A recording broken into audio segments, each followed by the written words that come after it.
Assalamualaikum warahmatullahi wabarakatuh. Nama saya Mariska Maulani, NPM 2341108 dari kelas manajemen 23B.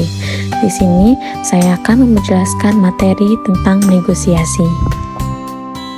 Pengertian negosiasi. Negosiasi adalah suatu proses interaksi antara dua pihak atau lebih yang memiliki kepentingan yang berbeda dengan tujuan mencapai kesepakatan yang dapat diterima oleh semua pihak yang terlibat. Proses ini melibatkan komunikasi, pemecahan masalah, tawar-menawar, dan kompromi untuk mencapai hasil yang memuaskan bagi semua pihak. Negosiasi dapat terjadi dalam berbagai konteks, termasuk bisnis, politik, hukum, dan kehidupan sehari-hari. Tujuan negosiasi. Tujuan pertama dari negosiasi adalah untuk mencapai kesepakatan bersama. Dalam mencapai kesepakatan bersama, pihak-pihak yang melakukan negosiasi perlu mengutarakan pendapat masing-masing. Kesepakatan bersama tersebut akan dicapai secara maksimal jika semua pihak yang terlibat dalam negosiasi saling terbuka. Selain itu, pihak-pihak yang terlibat di dalam negosiasi harus merasa saling membutuhkan. Terkadang memang pada akhirnya proses dalam pencapaian tujuan dari negosiasi memunculkan konflik. Akan tetapi, jika kesepakatan tersebut menjadi keputusan bersama, maka harus dilakukan. Konflik adalah bagian dari upaya penyelesaian masalah atau sengketa. Di dalam pencapaian kesepakatan bersama, memang akan ada beberapa konflik yang muncul dalam upaya menyelesaikan konflik di tengah negosiasi. Semua pihak harus memiliki kesadaran untuk menyelesaikannya. Yang kedua itu mengurangi konflik dan perbedaan.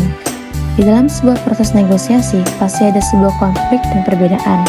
Hal tersebut adalah hal biasa yang dapat terjadi. Justru negosiasi adalah upaya dalam menyelesaikan konflik dan perbedaan. Mengurangi perbedaan dan konflik adalah salah satu tujuan dari negosiasi. Sebelum negosiasi dilakukan, pihak yang terlibat negosiasi harus saling memahami posisi dari pihak lain. Cobalah untuk memahami keinginan serta permasalahan yang ingin dicapai pihak lain. Selain itu, harus memberikan kepercayaan kepada pihak yang dapat diajak negosiasi. Hal tersebut berguna untuk meredam konflik dan perbedaan yang ada di dalam proses negosiasi. Hindari kalimat atau pembicaraan basi-basi di dalam negosiasi. Yang ketiga yaitu saling menguntungkan berbagai pihak. Melakukan negosiasi tidak hanya untuk mencapai sebuah kesepakatan bersama dan mengurangi konflik. Ada hal penting lainnya dari tujuan negosiasi. Tujuan tersebut adalah saling menguntungkan berbagai pihak. Tujuan negosiasi yang sangat penting adalah pihak yang ikut bernegosiasi saling mendapatkan keuntungan. Saling menguntungkan hanya akan dicapai ketika negosiasi berada pada titik menemukan win-win solution. Untuk mencapainya, kesepakatan harus bersama dan semua perbedaan harus berada pada genggaman. Tahap-tahap negosiasi. Yang pertama ada perencanaan dan persiapan. Tahap pertama harus dilalui adalah perencanaan dan persiapan. Proses dalam pengumpulan data akan sangat dibutuhkan. Tujuannya adalah untuk mendukung posisi ketika bernegosiasi. Ketika menyampaikan sebuah argumen dalam mendukung posisi harus dilakukan dengan bijaksana.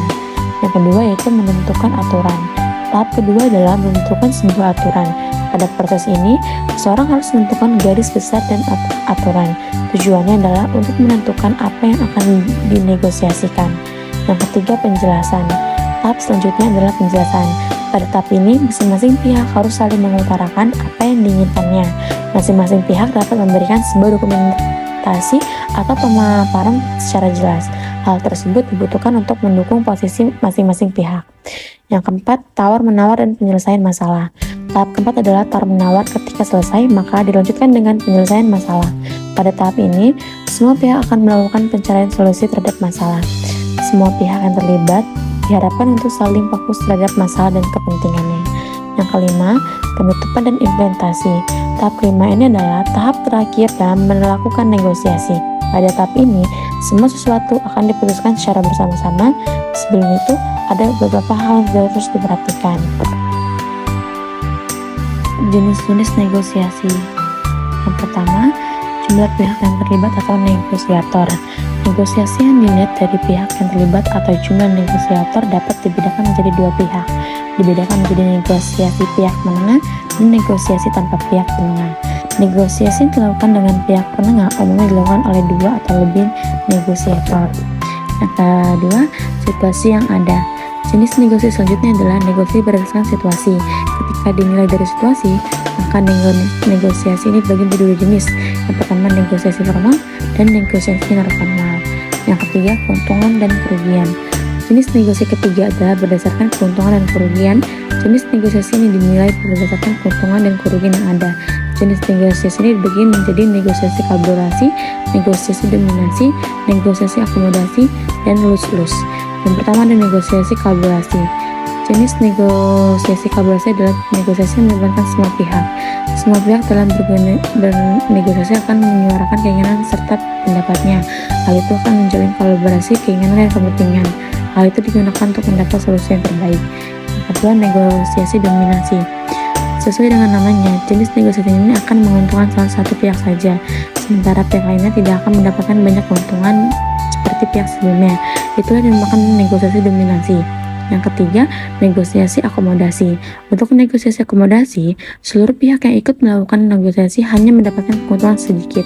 Bahkan hal ini akan membuat pihak lawan mendapatkan keuntungan yang terbilang banyak. Yang keempat, negosiasi lose-lose. Negosiasi lose-lose adalah negosiasi yang dilakukan untuk menghentikan konflik. Artinya, negosiasi ini dilakukan untuk tidak melakukan sebuah konflik maupun konflik yang baru. Jadi, setiap pihak yang ikut dalam negosiasi akan memilih untuk menyelesaikan masalah yang ada secara baik atau menggunakan kepala dingin.